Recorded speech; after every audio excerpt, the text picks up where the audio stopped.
His latest book, which of course I have purchased, is The Authoritarian Moment, How the Left Weaponized America's Institutions Against Dissent. The Authoritarian Moment. Ben Shapiro, great to talk to you. Hey, great to talk to you, Dennis. Really appreciate the purchases. I used to say that I used to thank people for helping put my kids through college, but since I am less and less planning on putting my kids in college at all, I'll just thank you for the money. That's a good one. I pretty much understand your position on that. Anyway, how old are your kids? They're 7, 5, and 1. Oh, my God. That is one lively house, Ben. Hey, I got a big question before your book. You left California. We were essentially neighbors for years. I mean, you know, within 25 minutes of one another in L.A. You moved to Florida, a free country, from a totalitarian one. How does it feel? It is the best move ever. Dennis, I've been trying to convince you for a long time that you are committing an act of grave immorality by paying taxes to the California state government. And let me just tell you, this state is spectacular. And there's a reason why half of the people who I was friends with in California have already tried to buy places here. We're skyrocketing real estate over here. It's not an irrational, crazy place. It's not a place where people feel that it is somehow morally required of them to live worse lifestyles in order to please some sort of pagan god of equity. And it's pretty fantastic. I mean, people are walking around without masks after they're vaccinated, for example. And we also pay zero state income tax and have better public services than California. And it doesn't make me a better or more pure human being to have people shooting heroin into their feet outside my home. It's pretty great. You know, things that I took for granted when I was a kid and that disappeared over the course of time in California are still very much present in Florida. What if they elect a Democrat? Well, then I'll have to go to Alabama or something. No, it's a very fair answer, but how much would it change? I don't think that it would radically change in the sense that this is or was a very purple state. So even when there were Democrats, like Charlie Crist was, I believe, a Republican at that point, he was governor. They've had Democratic governors in the past. This last election cycle with DeSantis and Gillum was extremely close. I think that DeSantis is going to walk away with it this time. I think he's going to win by 4 or 5 points going away.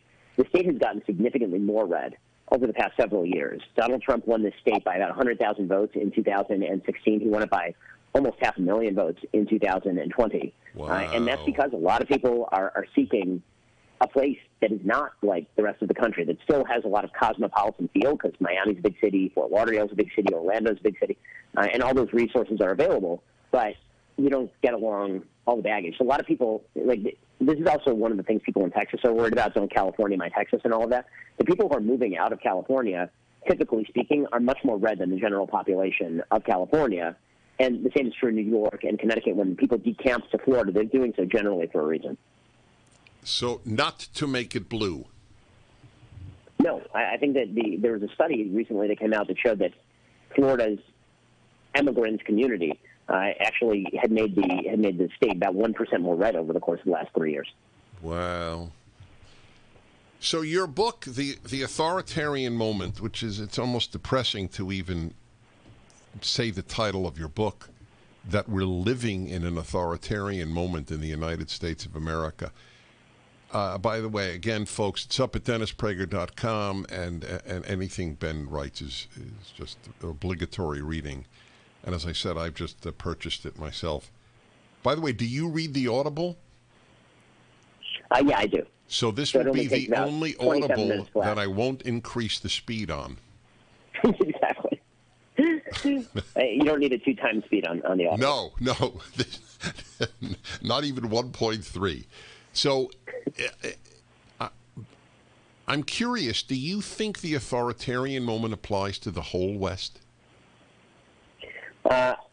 I do think that it is unique to the United States. I think you're starting to see, in some cases, a sort of pullback from it in Europe. I think that when you see members of the French government, for example, saying, don't bring that woke crap over here, and when you see Eastern Europe, which has become significantly more right-wing and is rejecting a lot of the social authoritarianism we're seeing, I do think that it's uniquely American, and it is, I think it's odd because normally the United States tends to pick up bad ideologies from Europe, but this is one we're actually exporting to Europe, which is kind of a unique thing historically.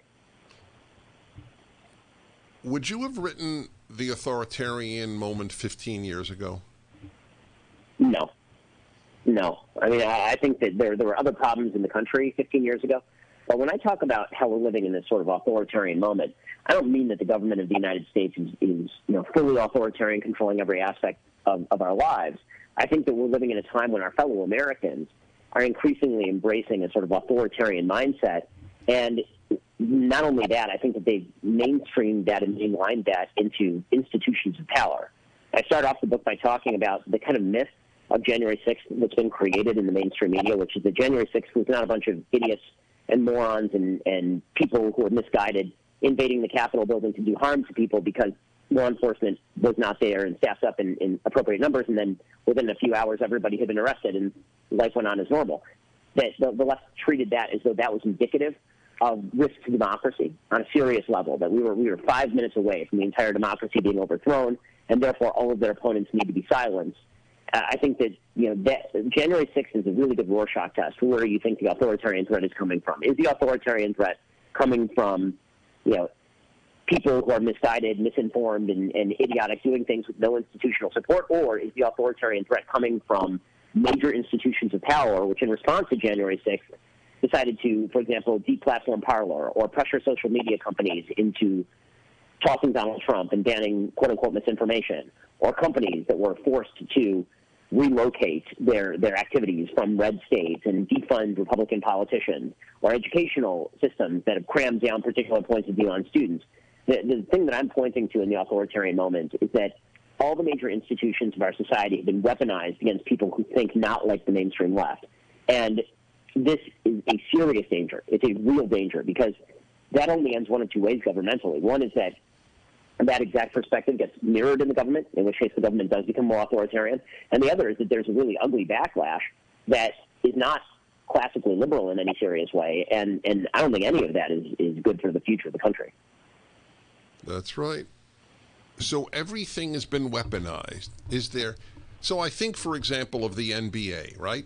Is that a fair example? Or Major League Baseball pulling the All-Star game out of Georgia?